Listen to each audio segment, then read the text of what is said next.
Ladies and gentlemen, welcome to another edition of International Soccer Break. I'm your host, Sahil, here with the crew, Rahi and Roy. We are gearing up for a huge run of soccer/football matches, but today we wanted to talk a little bit about U.S. soccer. So for the international viewers out there who don't care about the U.S., please watch anyway. I suppose that's my pull right there. Boys. So there's a sport called American football. Is that a water polo ball? What is that there on the water polo ball? Water Yeah. polo. Water polo, yeah. Water polo Actually, is it's becoming very popular. pickleball. Pickleball is the fastest growing sport It is? in the U.S. But Wait, hold on. yes, I have issues with calling pickleball a sport, but that's a conversation for a different day. I feel like. Because you've never played it and you suck at it. That's why. yeah, Could be that. It could be that. It seems to be a very popular sport because every street corner you go in every single city of the U.S., they're playing this strange game that looks like a hybrid of tennis and some weird stuff. I think it's more of like a drinking game, frankly, personally. But anyway, but the sport we all love, football, soccer, which is, displayed there in a graphic that most people can tell what it means, is becoming very popular in the U.S., especially amongst the Gen Zers.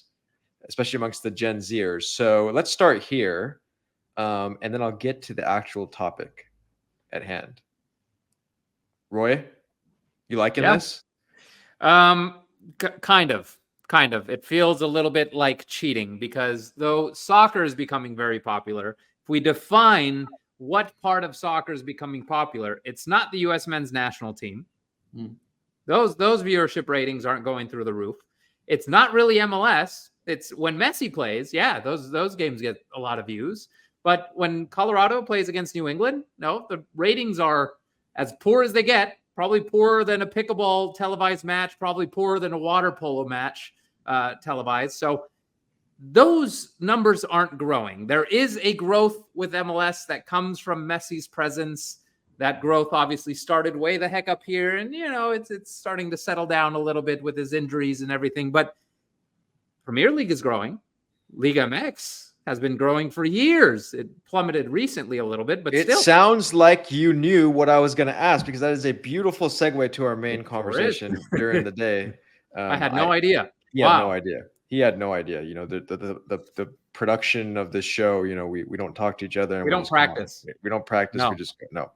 Okay. Look. So yes, as Roy just mentioned, MLS and U.S. men's national team, they've lagged behind in terms of the interest, and we can talk about it now. Before we get to that, just how popular the Premier League has been, and in terms of just these teams coming to tour the U.S., there's been articles out there that basically say it's a Taylor Swift level of interest in some of these matches in terms of how fast they're selling out.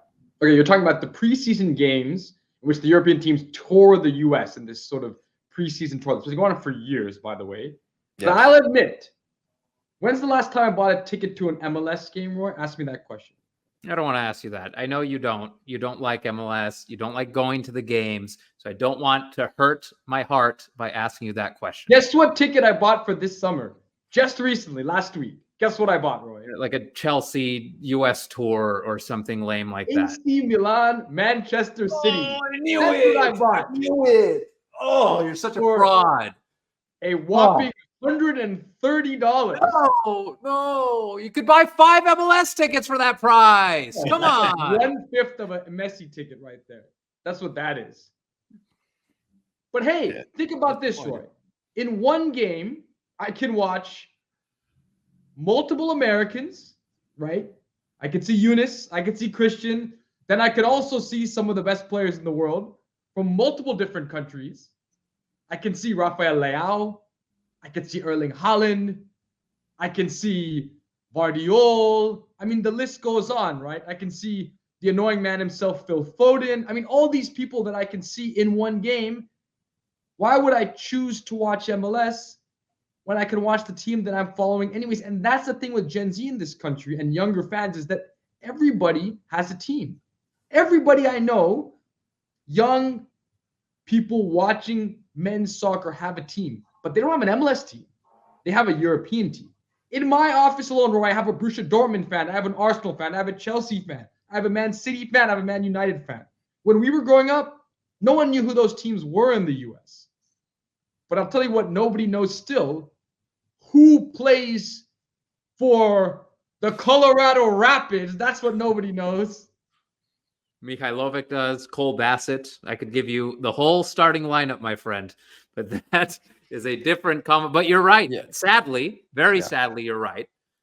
Disappointed, but not surprised to hear that's the soccer match you're choosing to go to. But you will be watching Haaland. You'll be watching a disinterested jogging around Haaland and Pulisic and Yunus. Like he has been for the past few weeks. He's been pretty bad, man. But look, we're talking right now. These are, of course, preseason matches. There's been some millings. We'll call it millings because nothing's confirmed of potentially playing Premier League matches in the U.S. Which is, here's the bottom line. There's a lot of U.S. money in the Premier League, right? That's obvious. There's a lot of powerful American ownership groups and companies that are starting to, I shouldn't say starting to, have invested in soccer, and it just behooves the sport as a whole to play matches here in the US, and there's a potential opportunity financially. So that's the story with the EPL. Briefly, we can talk Liga MX. I mean Roy, we know the popularity. It's a more interesting league. It's a more talented league. Every time the Liga MX teams play MLS teams in meaningful competition, they more or less wipe the floor with them. What about yesterday, Rocky? What about the Columbus Crew against Monterrey? You forgot about that game. 2-1 Columbus, my friend. And a week before, Columbus beat Tigres in Mexico. So let's pause on that statement there. But Columbus survived against Tigres in Mexico. They beat Tigres in Mexico. Sure, but they survived. When Mexican teams beat MLS teams, they do it by huge margins. Inter Miami was completely pasted. Every other MLS team lost, and not just lost, but lost by multiple goals. And Columbus Crew is the best we have, right? Yes, but there's I don't buy into the argument that that's because of quality of team. That is first and foremost because of timing of competition. Are you coming out here and yelling that Charlotte FC is better than Chelsea FC because Charlotte beat Chelsea 3-0? No, you're not. Why? Because the timing of the match is during the preseason. It's preseason for MLS for the whole first half of the Champions League. They care about the tournament. We're talking about the CONCACAF Champions Cup. They're not ready for it. Doesn't matter, Roy. It doesn't matter if they're not ready for it. The fact of the matter is there's a huge gap still in quality.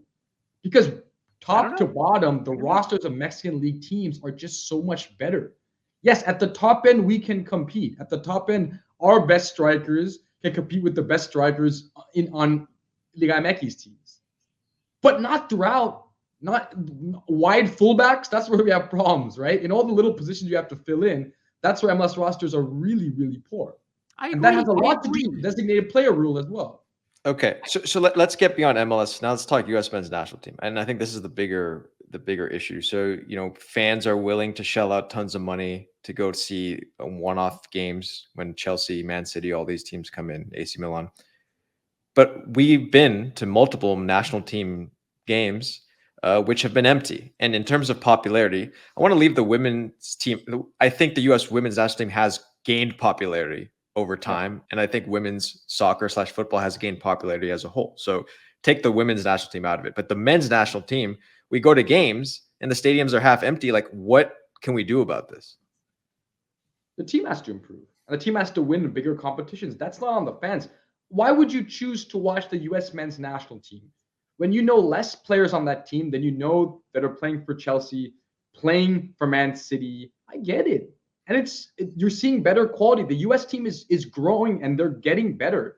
But we have no significant victories. We have no significant tournaments. Nothing to show off except for, some CONCACAF Nations League, which frankly no one watches anyways. It's up to the team.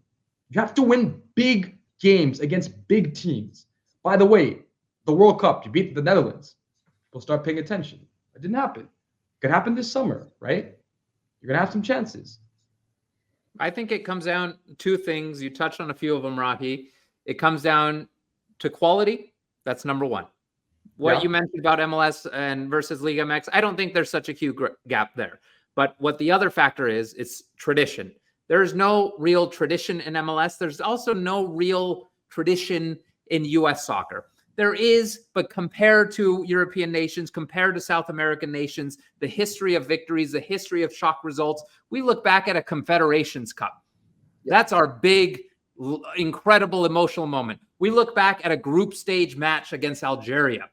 That's our huge emotional moment for US soccer. We look back at little tiny moments like that that weren't really major moments in global soccer. Now we look at a team like Morocco, who made the semifinal. We look at the World Cup that just passed, the game against the Netherlands. Our one chance to make it further in the tournament, we didn't do it. We're not doing it when we need to do it. Yeah. The only major victories we're having are local tournaments against the same team over and over, and we're not going to win over Mexican fans. Neither are we going to win over fans of other parts of the world by beating Mexico. I disagree. If the U.S. puts in a good performance against the Netherlands and looks fantastic, Mexican fans, just like many fans in this country, are huge soccer fans. They're fans of the sport. They just haven't seen the U.S. play this sport very well historically. They're seeing it every single time they play their team. Every time we play them. Yes. But if the U.S. puts on a performance that's so incredible and so fun to watch, there's so many soccer fans in this country that will begin to watch this team. I don't think it's the Mexicans, though. Yeah, they will. They will. No, they may not. The Mexicans aren't going to support their rival. They're not going to pull the Landon Donovan. If the U.S. roster all plays at Man City, Real Madrid, you think they're not going to watch the U.S. team? Of course they'll watch the U.S. team. I think they're going to be very jealous. They're going to be very jealous. They're not going to support Messi. Of course they watch Leo Messi. All right, we'll have to continue this. Overrated. It's just a matter of putting a product on the field that's entertaining and exciting. And as yet, the U.S. is not yet there. Yeah, I want to continue this. I want to continue this in another video because I have a completely different take than both of you on this in terms of what it means to support a national team. I don't think, in my personal opinion, people should support them because of if the team's good or not. I have a very different take on that. It doesn't matter. You're wrong. I am not wrong. I'm going to tell you next time why I think I'm right. We'll have another video. Yeah. You're going to watch. That's your opinion. That is your opinion, and that's why I need to end this segment right now. But anyhow, for those of you watching out there that are enjoying these videos, an exciting video coming up when we debate that topic that I'm very passionate about. Please continue to subscribe to the channel and watch the videos. And we will end right now. A lot to discuss here leading up to the major tournaments that are coming up, and a lot of discussions from then until now. And in the meantime, keep watching the beautiful game, and hopefully if you have some time, throw in an MLS game here and there and make Roy happy, huh?